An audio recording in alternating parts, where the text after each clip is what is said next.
ಇನ್ನು ಯುವತಿಯರ ಅಶ್ಲೀಲ ಫೋಟೋ ಮತ್ತು ವಿಡಿಯೋಗಳನ್ನು ಸೆರೆ ಹಿಡಿದು ಇನ್ಸ್ಟಾದಲ್ಲಿ ಪೋಸ್ಟ್ ಮಾಡ್ತಾ ಇದ್ದ ಆರೋಪಿಯನ್ನು ಬೆಂಗಳೂರಿನ ಬನಶಂಕರಿ ಪೊಲೀಸರು ಬಂಧಿಸಿದರು. ಪೊಲೀಸರ ವಿಚಾರಣೆಯಲ್ಲಿ ಮತ್ತಷ್ಟು ಶಾಕಿಂಗ್ ವಿಚಾರಗಳು ಕೂಡ ಹೊರಗೆ ಬರ್ತಾ ಇದೆ. ಆತನ ಮೊಬೈಲ್ನಲ್ಲಿ ಬರೋಬ್ಬರಿ 40ಕ್ಕೂ ಅಧಿಕ ಅಶ್ಲೀಲ ವಿಡಿಯೋಗಳು ಇದ್ವಂತೆ. ಇದಕ್ಕೆ ಸಂಬಂಧಪಟ್ಟ ಒಂದು ರಿಪೋರ್ಟ್ ಇದೆ, ನೋಡೋಣ. ಯುವತಿಯರ ಅಶ್ಲೀಲ ವಿಡಿಯೋ ಪೋಸ್ಟ್ ಪ್ರಕರಣ. ಆರೋಪಿ ಮೊಬೈಲ್ನಲ್ಲಿತ್ತು 45 ಅಶ್ಲೀಲ ವಿಡಿಯೋಸ್. ಅಶ್ಲೀಲ ವಿಡಿಯೋ ತೆಗೆಯೋದೇ ಕಾಮುಕನ ಕಾಯಕ. ಹಣ ಪಡೆದು ವಿಡಿಯೋ ಡಿಲೀಟ್ ಮಾಡಿರೋದು ಪತ್ತೆ. ಹೌದು, ಕಳೆದ 2 ದಿನಗಳ ಹಿಂದೆ ಬೆಂಗಳೂರಿನ ಬನಶಂಕರಿ ಪೊಲೀಸರು ಕೆಆರ್ಪುರ ವಾಸಿಯಾಗಿದ್ದ ಗುರುದೀಪ್ ಸಿಂಗ್ ಎಂಬಾತನನ್ನ ಬಂಧಿಸಿದ್ರು.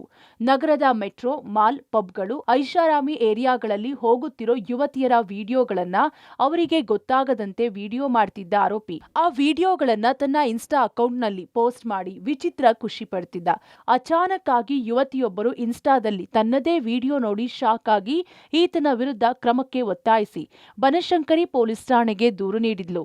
ಪ್ರಕರಣ ದಾಖಲಿಸಿಕೊಂಡಿದ್ದ ಪೊಲೀಸರು ಆರೋಪಿ ಗುರುದೀಪ್ ಸಿಂಗ್ ಬಂಧಿಸಿ ವಿಚಾರಣೆ ನಡೆಸಿದ್ರು. ಪೊಲೀಸರ ವಿಚಾರಣೆ ವೇಳೆ ಗುರುದೀಪ್ ಸಿಂಗ್ ಮೊಬೈಲ್ನಲ್ಲಿ ಇದೇ ರೀತಿಯ ಸುಮಾರು 45 ಯುವತಿಯರ ವಿಡಿಯೋಗಳು ಪತ್ತೆಯಾಗಿವೆ. ಅಷ್ಟೇ ಅಲ್ಲದೆ ಆತ ಹೋಟೆಲ್ ಮ್ಯಾನೇಜ್ಮೆಂಟ್ ಕೋರ್ಸ್ ಮಾಡಿದ್ದು ಕೆಲಸ ಸಿಗದೆ ಇದನ್ನೇ ಕಾಯಕವಾಗಿ ಮಾಡಿಕೊಂಡಿದ್ದ ಅನ್ನೋದು ಗೊತ್ತಾಗಿದೆ. ಒಟ್ಟಿಗೆ ಓಡಾಡುವ ಯುವಕ ಯುವತಿಯರು, ಹೈಫೈ ಏರಿಯಾದಲ್ಲಿ ಓಡಾಡುವ ಯುವತಿಯರ ಫೋಟೋ, ವಿಡಿಯೋಗಳನ್ನ ತೆಗೆಯೋದು, ಅವುಗಳನ್ನ ಡಿಲೀಟ್ ಮಾಡಬೇಕು ಅಂದ್ರೆ ಇಂತಿಷ್ಟು ಹಣ ಕೊಡಿ ಅಂತ ಬೆದರಿಸಿ ಹಣ ಪಡಿತಿದ್ದಂತೆ. ಸಾರ್ವಜನಿಕವಾಗಿ ಮರ್ಯಾದೆ ಹೋಗುತ್ತೆ ಅಂತ ಅಂಜಿ ಹಲವು ಯುವತಿಯರು ಆರೋಪಿ ಕೇಳಿದಷ್ಟು ಹಣ ನೀಡಿ ವಿಡಿಯೋಗಳನ್ನ ಡಿಲೀಟ್ ಮಾಡಿಸಿಕೊಂಡಿದ್ದಾರೆ ಅನ್ನೋದು ಪೊಲೀಸರ ವಿಚಾರಣೆ ವೇಳೆ ಗೊತ್ತಾಗಿದೆ. ಸದ್ಯ ಪೊಲೀಸರು ಆರೋಪಿ ಗುರುದೀಪ್ ಸಿಂಗ್ ನನ್ನ ಜೈಲಿಗಟ್ಟಿದ್ದಾರೆ. ಆದ್ರೆ ಇಂತಹ ಪುಂಡರು ನಗರದಲ್ಲಿ ಇನ್ನೂ ಸಾಕಷ್ಟು ಸಂಖ್ಯೆಯಲ್ಲಿದ್ದು ಪೊಲೀಸರು ಕಡಿವಾಣ ಹಾಕಬೇಕಿದೆ. Umesh, crime bureau, public TV.